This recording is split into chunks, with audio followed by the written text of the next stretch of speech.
Hello, welcome everyone to the Department of Community Health Sciences and the Orion Institute for Public Health Seminar Series. Today's seminars will focus on training opportunities to gain employable skills outside of academia and to enhance graduate student and postdoc research training. Please note that this presentation is being recorded.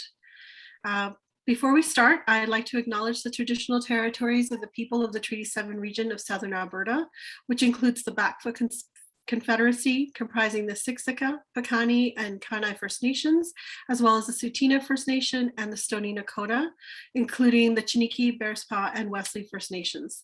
The city of Calgary is also home to Métis Nation of Alberta Region 3. I'm grateful for the privilege of working, learning, and living in this space. Okay, so today we are lucky to have Sarah Tops and Natalie Wilkinson-Hutton, who will be speaking to us about graduate and some postdoc opportunities that extend the experience for trainees outside of their thesis or dissertation research. So I'd just like to start by thanking both Sarah and Natalie for being here today. And we're going to start with Sarah first. Sarah Tops is a specialist in the business development at Mitacs, a public health professional business strategist, and a published author of many years of experience across different industries. Sarah holds both a Master's of Public Health and a Master's of Business Administration from Simon Fraser University, and an honors degree in International Development and Economics from McGill University.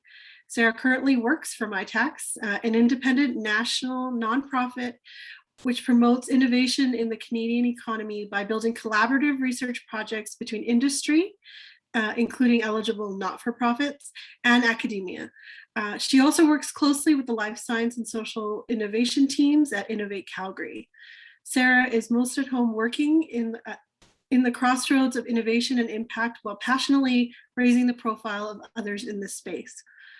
So thank you, Sarah, and I welcome you to please tell us a little bit about Mitacs and some opportunities there. Thank you so much, Fabiola. I feel like I always feel a little bit like, oh, when people introduce me like that. So appreciate it anyways. I will share my screen here. Just give me a thumbs up or something when you can see it. Yep, perfect.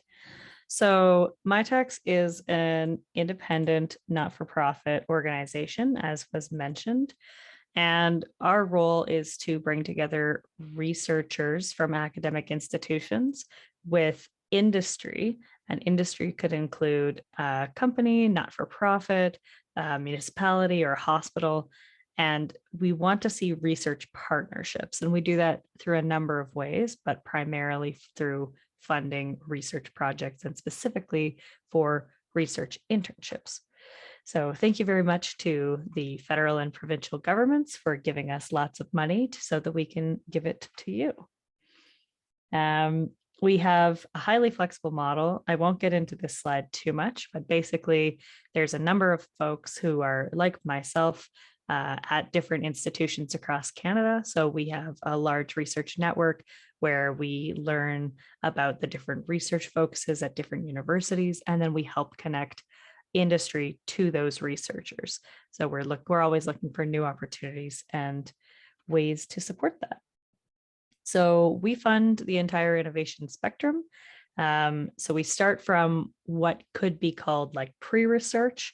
This could be our program Accelerate Explore, which is really like a very short program to just basically to see if there's a project there. Then once we get into the research itself, we've got two programs, Accelerate and Elevate. And by the way, Mitacs has about a dozen different programs. I'm not going to talk about all of them today. If you have a specific program that you want to ask about, feel free. But if I don't touch on it, it's not because it's not there. It's just that there's too many to talk about in 15 minutes. And then finally, we have maybe what's called post-research or commercialization, business development, which are our business strategy internships. And we have a couple of discounts on, which I won't touch on too much. But basically, if you are an Indigenous student if you work with an Indigenous partner organization, such as an Indigenous First Nation economic corporation, or a not-for-profit that is supporting First Nations folks, there's some discounts available. Or if the partner that you're working for is a small or medium enterprise or a small not-for-profit. So this is any not-for-profit or any Canadian company that has less than 500 employees. So it's really broad. So most of your partners will probably fit into that. We could talk about that a little bit later. Our three main programs that we often tell people about are Accelerate, Elevate, and Business Strategy Internship. Accelerate is our flagship program. It's the sort of, in my opinion, the best one. It's the most flexible. It really lets you do almost anything as long as it's related to research. Elevate is specifically for postdocs, so I will touch on it briefly, but if there aren't postdocs on the call or professors with postdocs on the call, it may not be quite relevant, but happy to answer questions about it if people have those. And then business strategy internships, which is really more about if you wanted to do something that was more innovation focused, like product development, that would fall more into business strategy internships. So Accelerate is probably going to be the best one for this faculty. For all three of those programs, basically you need to think of three partners. So we jokingly call this the magic Mitacs triangle. So you always need a partner organization, and that partner organization, again, could be a company, could be a not-for-profit, it could be a municipality, a hospital. And then on the academic side, you need an academic supervisor, so a professor, and an intern. And an intern can be a student, so undergrad, master's, PhD, or it could be a postdoc. And we've recently actually added the ability to have recent graduates as well. So if you're just about to graduate from your program, this still may be an option for you. So I've mentioned these are our eligible partners. If you have specific questions about whether your partner is eligible, always happy to chat about it. Usually they are, but it's worth asking. So Accelerate, this one is the most flexible and the most widely used of all of our programs. Last year, we did 17,000 of these internships. So we know how this works. The system runs really smoothly. We have a really high success rate. It's about 95% of these projects of people that apply for them end up being approved. And the reason for that is that we take you through the process. So when you decide to apply for Accelerate, you have those three partners. So the partner organization, the student, the prof. Once you have those three, you start to write an application. When you're writing the application, you can ask questions. It's fully transparent. It's not like some of the other funding agencies where it's kind of a black hole and you don't know if you're doing it right or wrong. If you're not sure, come and ask us. It is my job to try and help people to get this funding. So don't be afraid to ask questions. I'm also happy to provide feedback on your proposal. So I'll tell you, you need to tweak this section. You need to be more specific on your methodology, et cetera, so that you have a higher chance of getting that funding. So how does the program work?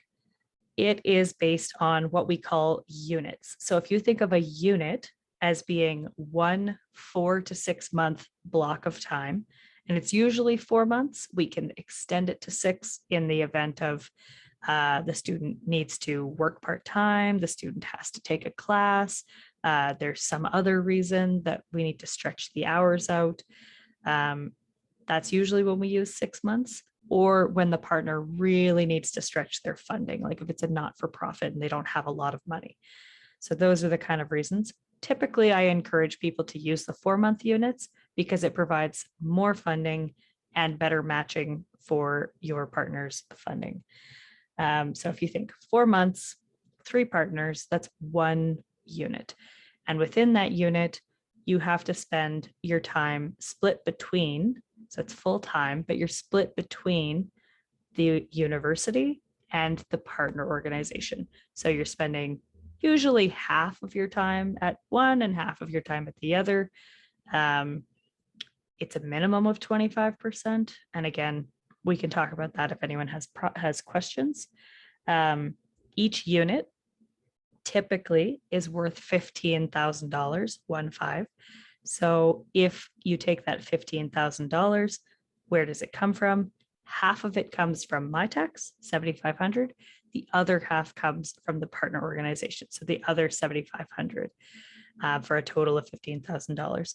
Once you have the $15,000, you have to use a minimum of 10,000 of it to pay the student intern. That's very important. The other $5,000 often is also used to pay the student intern, or you can use some or all of it to pay for additional like research expenses, related costs. So lab materials, software, equipment, travel expenses, publication fees, anything, think like NSERC eligible or CIHR eligible expenses, you're probably in the right ballpark. Okay, this is where, sorry, my voice is going here. This is where I think Accelerate gets really interesting because, okay, 4 months, $15,000 kind of sounds like a summer internship. And we can do that. We can do, one practicum, like 1 semester practicum, or we can do a summer internship. But where Accelerate gets to be really cool is that you can stack these units in a number of ways. So you can stack them from the sense of you can have one intern do more than one unit. So if you wanted to have a PhD or say a master's student do a 1-year project, you can apply for that and you just apply for 3 units. It's the same length of application. It takes the same amount of effort. You just have to get a partner organization who's willing to put in the matching funding for that other half. So you could apply for a year. For PhDs, you can apply for up to 4 years or 8 units, depending on how you stretch them out. Postdocs, it's up to 9 units, again, 3 years. So you can really substantially go for some big funding dollars here. There's also the ability, particularly important for postdocs, to increase that $15,000 to 20 if you need to, or if it makes sense for your project. And we can talk about that on an individual basis. So you can also stack people. So you could have 2 grad students on the same application. You could have a postdoc and 3 undergrads. You could have 1 PhD student for 1 year, and then in year 2, you have a master's student. However you kind of want to build out these projects, we can do it. It's entirely flexible. So these are some quick examples of just seeing like how those could look. Again, we can do the short 4-month internships, but if you're wanting to do something longer or more impactful, we can do that too. I'm not going to touch on this one because I don't think there's too many postdocs in your program, but if you are a postdoc, let me know and we can chat about it.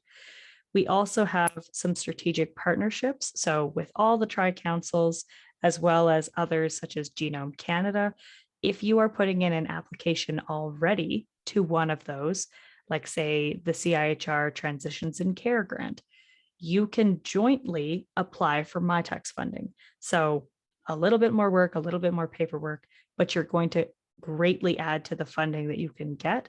And in some cases, you may increase your chances of getting the original grant. So happy to talk more about that if need be. I am mentioning the Transitions in Care grant because it's very public health focused.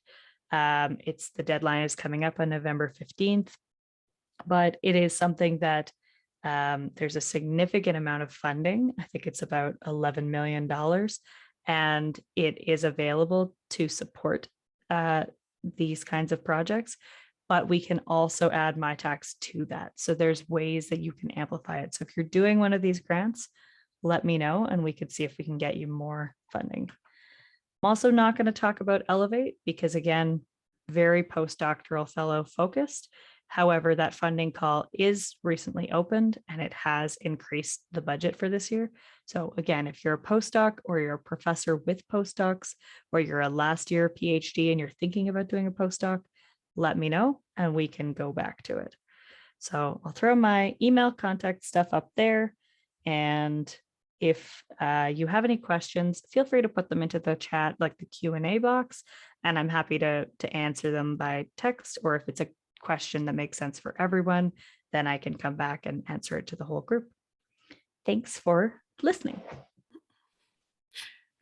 Thank you, Sarah. So yeah, we will take some of the questions from the Q&A after our second presenter, who is Natalie Wilkinson Hutton. So Natalie joined the Faculty of Graduate Studies in March of 2018 as Business Development Specialist for graduate student internships. And she's responsible for creating awareness in the Calgary business community to hire graduate student interns. Double alumni of the University of Calgary with an MBA in marketing and a BA in history with a minor in management and society, as well as a background in sales and marketing through multiple industries. Natalie is proud to share the impact graduate students are delivering in our economy and support the growth of work-integrated and experiential learning for both students and employers. Thank you for being here, Natalie, and I'm going to just hand it off to you. Thank you. Thanks so much for the introduction, Fabiola. Hopefully everybody can see my slides. Are we good on that? Perfect. Thanks so much. Thanks again for joining us this afternoon over lunch to learn a little bit about some of the graduate student opportunities available at UCalgary. While we have just heard about all the great opportunities with Mitacs, with research internships, the Transformative Talent internship that I'm going to be talking about is a little bit different in that it is a skills-based internship. It is available for all graduates, all full-time graduate students at the University of Calgary. And we're going to share some of the information here. What exactly is a Transformative Talent internship? As I mentioned, it is a skills-based rather than a research-focused internship. So what this entails is it is allowing you to work in industry in a job or future job-related posting that is going to help enhance your skill set as a graduate student and transition you between your academics and the workplace. So we're hoping that you're going to be building on your transferable skills such as creative thinking, problem solving, project management, those types of things. All of the key components that employers are looking for when they're hiring employees, and particularly when hiring folks with advanced academic knowledge and skills. Internships can help with you, obviously, with actually furthering your graduate research skills. You can take those skills back to your thesis, to your research, but we're making sure that you're not going to be taking the data back, whereas I believe, and Sarah can correct me if I'm wrong, you can actually utilize your Mitacs research as part of your thesis work. The skills internship is meant to be very separate. It is an optional program available to grad students to enhance skills rather than develop research. One of the great things about Transformative Talent internships is the flexibility. We have incorporated the flexibility in this from both the length of term of the internships to full-time or part-time participation, starting at any time throughout the year. And it offers greater uptake by both employers and students because of this, because you can work it obviously around your academic schedule, your research schedule, all of those types of things. We ask that students look for paid internship opportunities, and Transformative Talent offers additional scholarship support and funding, as well as professional development skills to help students with that transition into the workplace. One of the questions that you may be thinking of is like, what is the value of an internship for me as a graduate student? One of the key things to think about is this is an option for you to test out a new opportunity that you may not be considering as part of your academics. This is a really low risk way to look at an industry, look at an innovative sector, look at building particular skill sets that you may not feel comfortable doing just completing your master's or your PhD program and diving right into. you can still, come back from your internship, add additional skill sets and components as you're completing your degree that are going to enhance that if the internship was something that you do want to pursue further. So it's like I said, it's sort of a way to test drive gaining experience in a professional environment, but doing it at a level that allows you, again, some flexibility. Networking is huge. Think of internships as an opportunity to build your network, and your knowledge base within the industry, within the company that you're going to be working for, and broadly even with your potential customers and different stakeholders. This is helping you get your name out there, get your skills out there, so that you are ready to jump into the workplace once you are finished your academics. So I talked about the flexibility. When I'm talking about the flexibility in terms of the length of the internship, Transformative Talent internships can start with as little as 210 hours, so roughly 6 weeks full-time, and can go up to 8 months full-time or 12 months part-time. So we do offer a part-time opportunity. Part of the reason for this is to help our international students who are not able to work full-time during an internship through Transformative Talent, but can work up to 20 hours a week off campus. So we do have the opportunity to work, like I said, full-time for Canadian permanent resident students, part-time for our international students. You can also start your internship at any time. If you have come through undergraduate programs where you've experienced a co-op work placement in the past, often there was a limit on, or a restriction that you had to start your internship within a certain time period. That doesn't happen with the Transformative Talent internship. Employers are often looking for— Natalie, I just wanted to make note that your slides just aren't moving. Can we give that a try? We're still on the title slide right now. Oh, okay. Not sure why. Hold on a second. Okay, let me stop sharing and I'll reshare here. Perfect. Stop share. And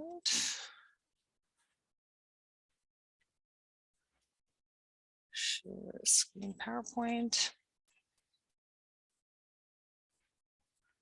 Are we seeing the new flexibility? Are we seeing flexibility? Yes, that's perfect. And let's see if I can move. And flexibility start now. Yay, sorry about that, guys. They were moving for me, so I do apologize. So in terms of the start time, most employers are looking or have opportunities that maybe don't align with the academic calendar. So they can start anytime within the academic year, providing that as a graduate student, you are at least 1 year into your master's program, and as a PhD that you have completed your candidacy requirements. Again, the start time works around what the employer's needs are for short-term projects and also your research schedule. Talked a little bit about eligibility, where we have full-time graduate students at UCalgary available to participate in this program. Again, this is not to be part of your thesis research, but rather a skill development and transformative skill development for graduate students. You must get program approval from your supervisor. Obviously, there is the chance that you're going to be putting your research, your academic research on hold while you're doing a skills internship. So we do want to make sure that your supervisor is on board with that, as well as approval from your GPD.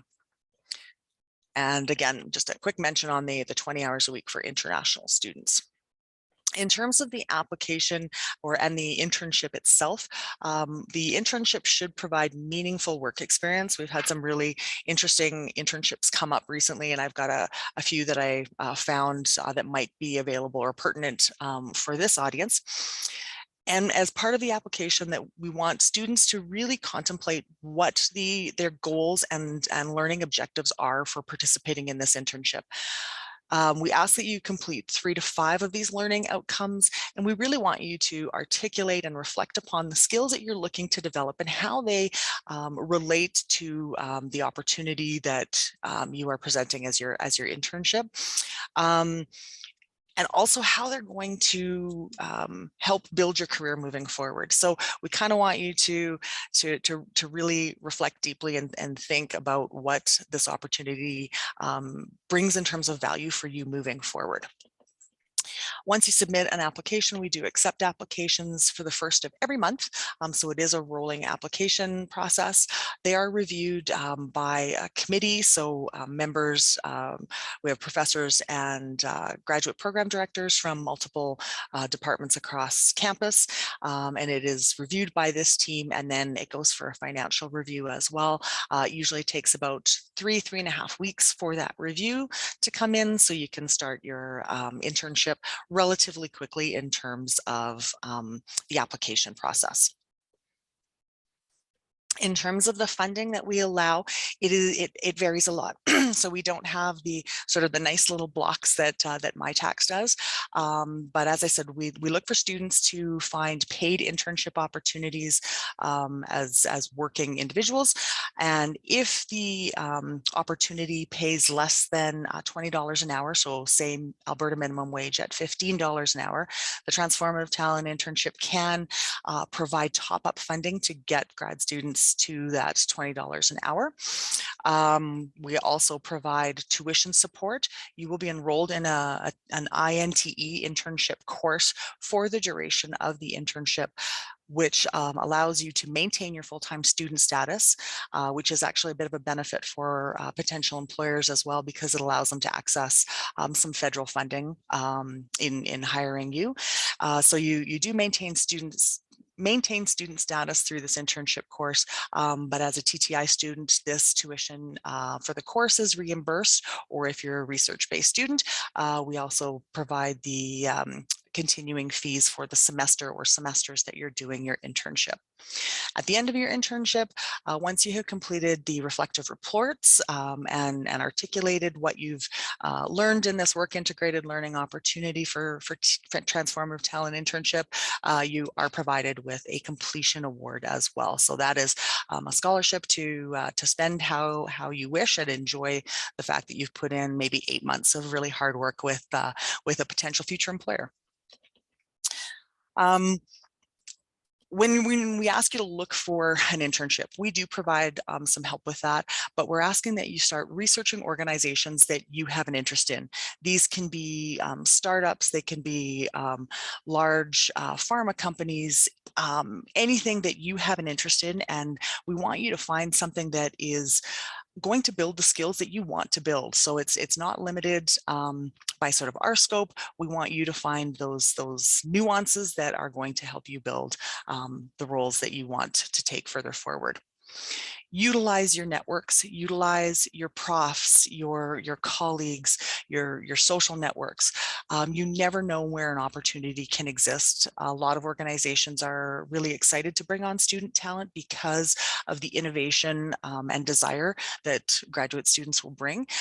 So it's, you know what, it's always a great idea to talk to everybody about the fact that you're looking for an internship, or this is a plan that you have for your future.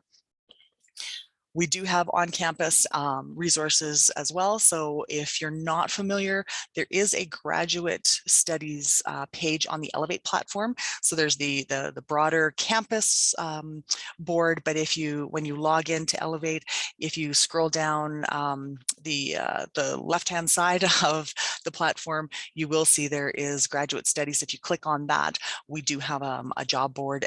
It's a job board as well as an internship board. So you will see opportunities in there, but we do encourage you to look externally as well, as this is not a comprehensive list of internships that are available.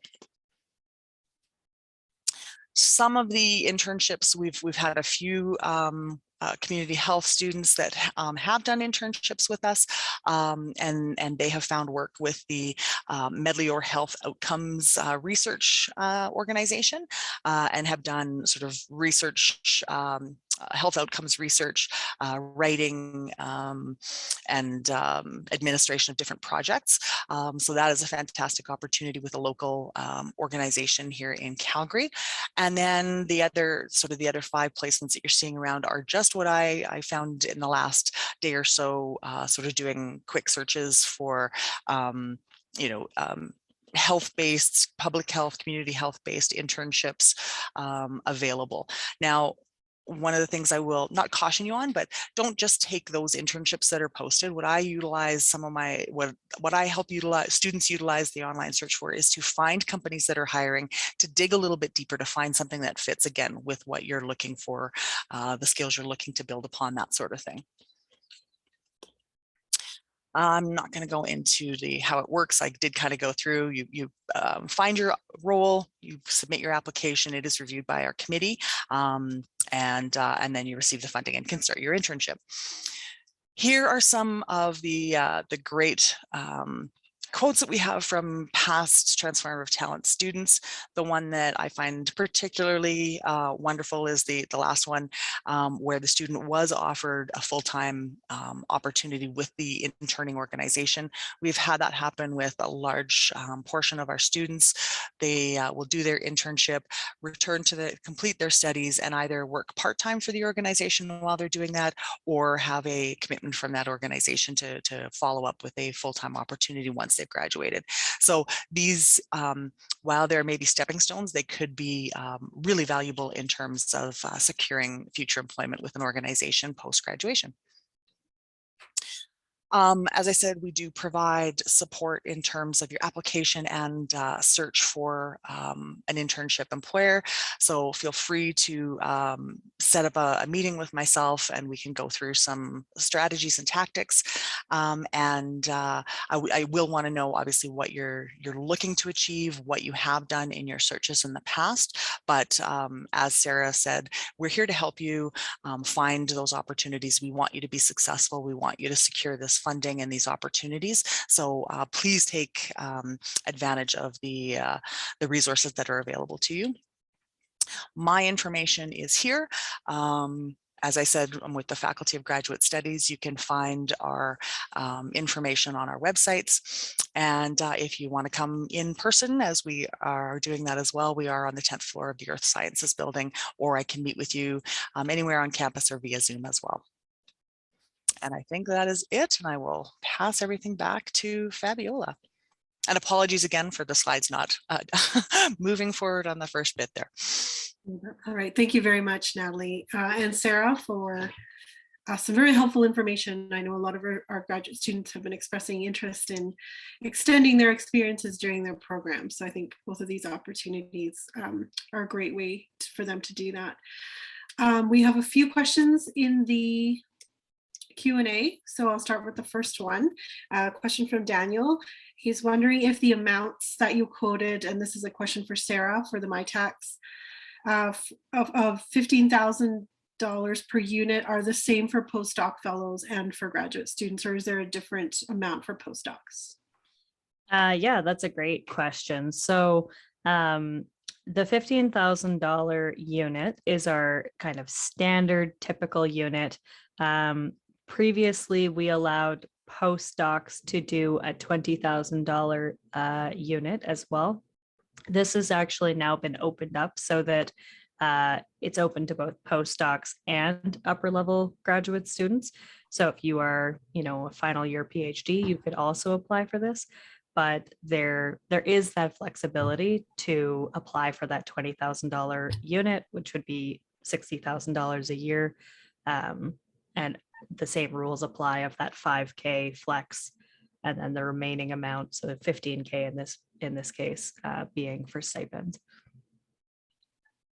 Great. Thank you, Sarah. And thanks for your question, Daniel. Jamie has a question also for Sarah about Mitacs. I think this is a really good question.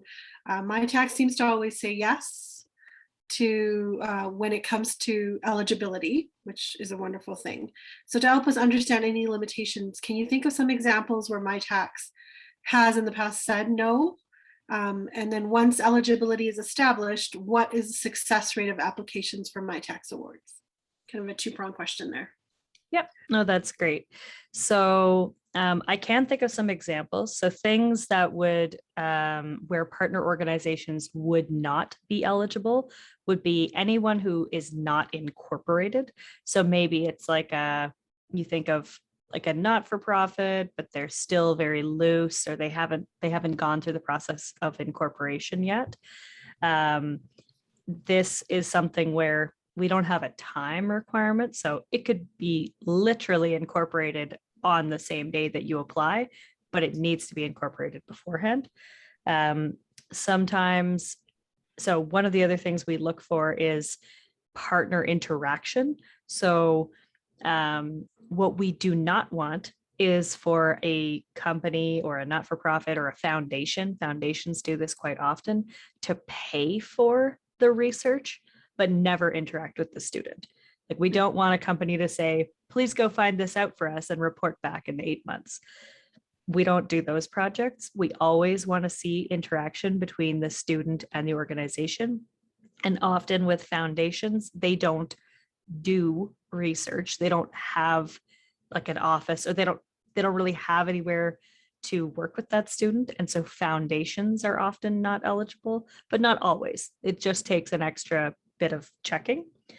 Another one that is commonly missed is because we can work with municipalities, so like the city of Calgary, and because we can work for not-for-profits, people often think we can work with First Nations municipalities. So like a First Nations community itself can't be a partner.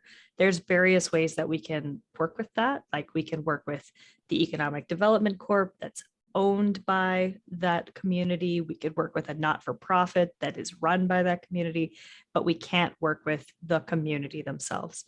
Another one that I want to highlight that is really important for community health sciences students is previously, and I mean literally up until last week, Alberta Health Services was not eligible as a partner. That has just been reversed. So that decision is now changed so that Alberta Health Services can now be an eligible partner on a Mitacs project, which is huge. So I've been in conversation with Alberta Health Services. They're really excited about this. I anticipate them having a number of projects that are open to students, particularly ones like community health sciences, coming down in the future. They're just quite busy right now with COVID. So things are moving a little bit slowly, but certainly now that is eligible, which is really great news. And I'll just quickly share my screen. You can take a screenshot if you would like, but here are some of the examples of eligible health-oriented partners that I've worked with or that others have worked with at Mitacs in the past. All of these are eligible partners. There's many more, but these are the ones that I've seen more projects in Calgary or in Alberta. So feel free to take a screenshot and then I will stop sharing my screen again. Thanks, Sarah. And then the second part of that question was about the success rate for applications once they're in for Mitacs Awards. Sorry, yes, I missed that. So the success rate, it varies between our different programs. For Accelerate, which is the most likely one that you would be applying for, once you submit that project, the success rate is about 95%. So about 95% of them are approved, only 5% tend not to be. And it tends to be for reasons like, so when we do this process, you also will have, it's very, very rare to get an outright rejection, much like academic papers. You often get revision requests where they will say, can you be more specific here? Can you be more detailed? I don't think this is an ethical way to do that recruitment, whatever that might be. The few times that I have seen things rejected, it's been because there's been a revision request and the partner and or academics have refused to do the revision request. They don't want to make the changes as requested, which is fine. We just can't fund it. Or often it's we have really strong relationships with our Indigenous partners. So if we see a project that is supposed to be working with an Indigenous partner, but that Indigenous partner hasn't been sufficiently worked with and engaged along the process while you're developing the project, I've seen those projects get rejected because we believe in the nothing about us without us principle, and we want to see that engagement right from the start. But otherwise, 95%. That's great. Thank you. I think that clarification really helps. Jamie also had a question for both Sarah and Natalie. What kind of advertising, if any, gets done by the programs for potential partner organizations? So for example, if a student approaches a potential partner, will that partner have heard of the program? Are there online resources for the student to help orient the potential partner to that program? So either Mitacs or the TTI. I'll jump in. We do have an employer website or employer page on our website that outlines what is involved with an employer who's looking to hire a transformative talent intern in their organization, as well as links to additional funding resources. We work really closely with our employers to help find additional funding if possible, because we don't provide funding to the employer through our program. All of our funding goes directly to the student. But it's sort of that access to the students. We also do outreach to different businesses and organizations, letting them know about graduate student internships and the accessibility of graduate students, because many aren't aware that they can hire a graduate student. They're very familiar with undergraduate co-op programs, and graduate student internships are pretty rare on a skills-based level. I know Mitacs is broadly publicized across the country because of all the different levels of funding and government involvement. We're not as much because we are just with UCalgary, but we're getting out there and getting the message out so that hopefully you do have employers that have heard of us. Yeah, I can add from the Mitacs perspective. So as Natalie mentioned, we do get quite a bit of visibility in things like news or government announcements. We often get sort of name dropped by different folks in government. However, that doesn't mean that everybody will have heard of us. I frequently run into organizations, businesses, and not-for-profits alike that have never heard of Mitacs. That's fine. So we run workshops for graduate students where we'll sort of teach them, okay, this is how to approach a partner organization like at all. It doesn't need to be for Mitacs. It could also be for TTI. It's here's how to approach them. Here's how to sort of feel out if that might be a good fit for you. Here's how to sort of ask them if they might be interested in hosting you as an intern. And then if it comes to explaining Mitacs, because it gets quite complex quite quickly, I always recommend to people, once you have a company or a partner that's potentially interested, try and loop me in by email or by setting up a joint meeting with me and the partner so that I can be available to answer their questions directly and try and get them, because again, my role is to try and get you that opportunity. So if you can bring me in, then I can help you to sort of persuade them that it's a good idea to have you as an intern. And I concur on that one too. Like, again, we're here to help. We want the students to partner with organizations, and we will help facilitate that to the best of our ability. So just get a hold of us. Mm-hmm. Great, thank you. And I noticed you both put your contact information or email into the chat. So if anyone wants that, please have a look at the chat. Just Sarah, as a little bit of a follow-up, you mentioned some workshops that you offer. Are those on an FGS Faculty of Graduate Studies website, or where can we find those? We're doing those workshops currently through the Graduate Students Association. So okay. I think it's a series through the fall, and then we're redoing it through the spring. So I know the fall dates have been posted on GSA, and the spring dates will be coming up sort of closer to December or January.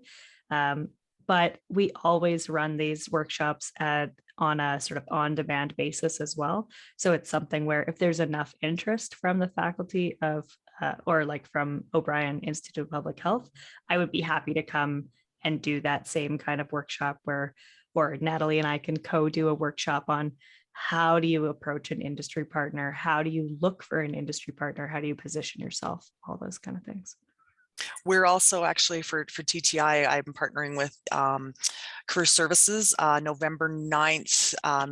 We're doing what we call a TTI boot camp. So it's very much all the things that Sarah had just gone through. It's how to approach an employer, how to create an internship opportunity, maybe with a startup or an organization who doesn't realize that they may need your skills.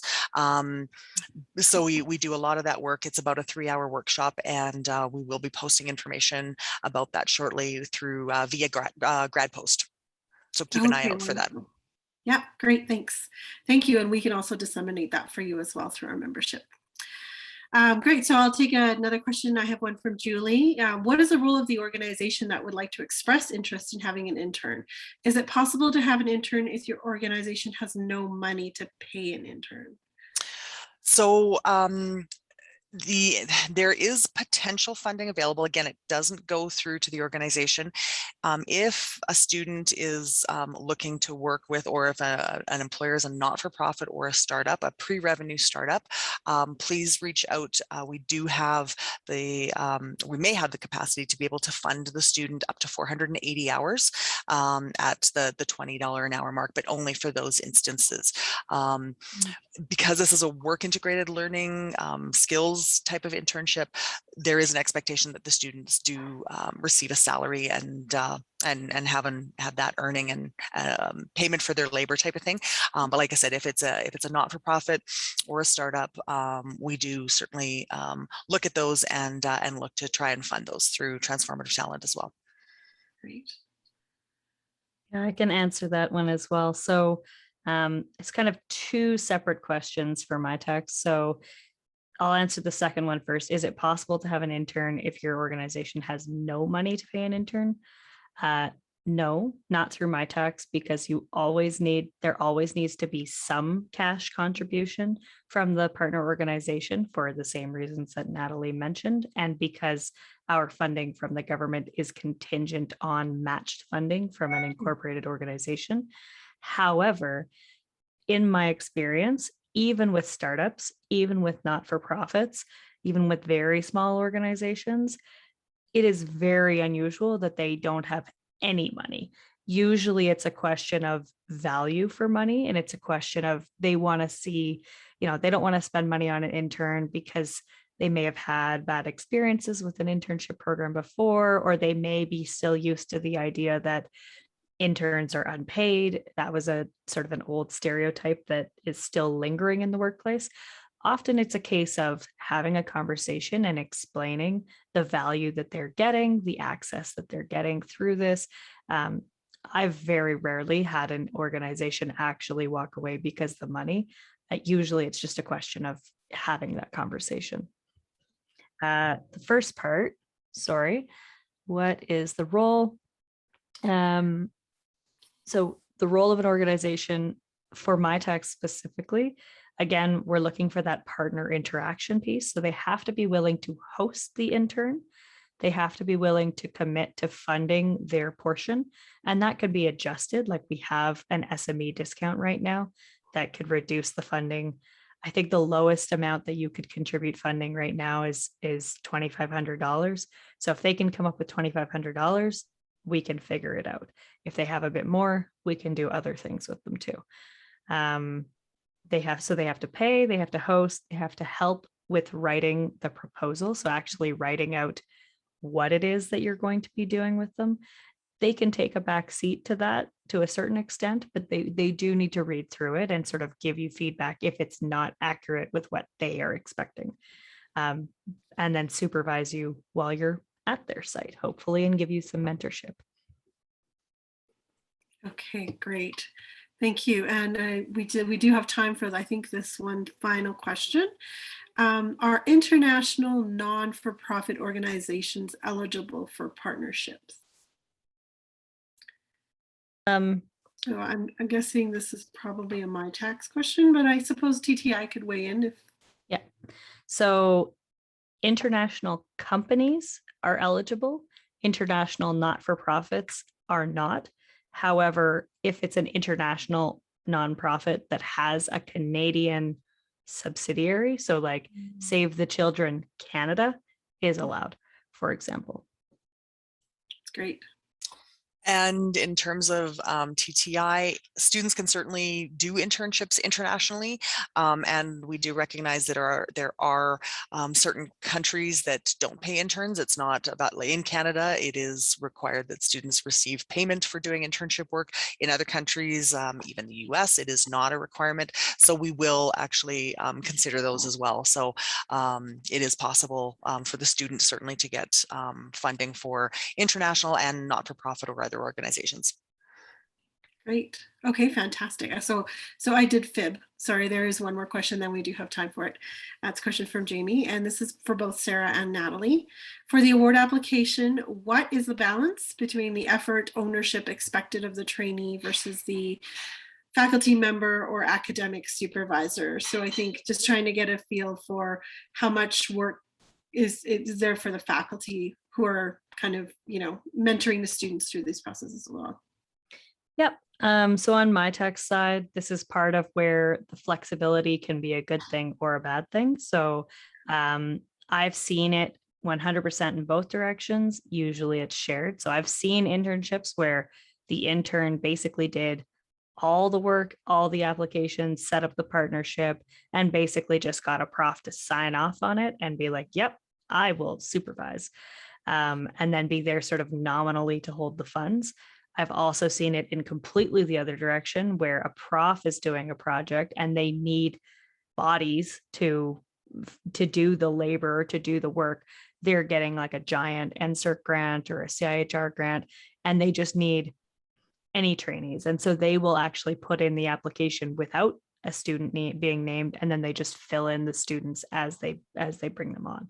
So typically it's more of a, I would say 70-30 of the intern leading. We really want the intern to take the lead on writing the application. It's good grant writing experience.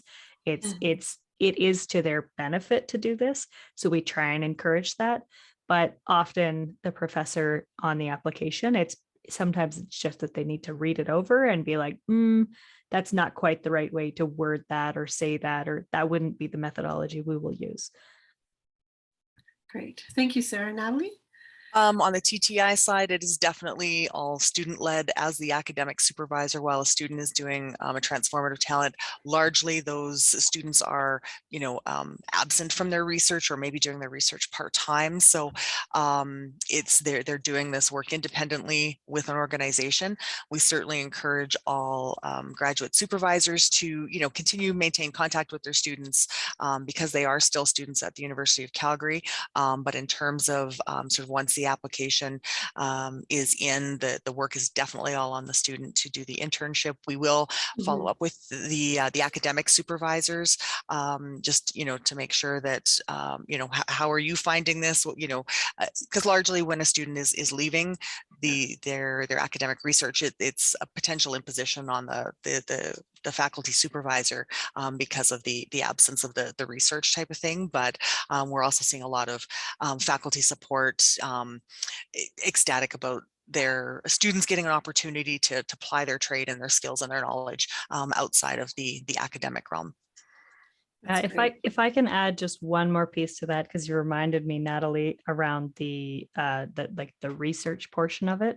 Often faculty members are concerned on Mitacs projects that, they're going to lose their graduate student to go and do this work.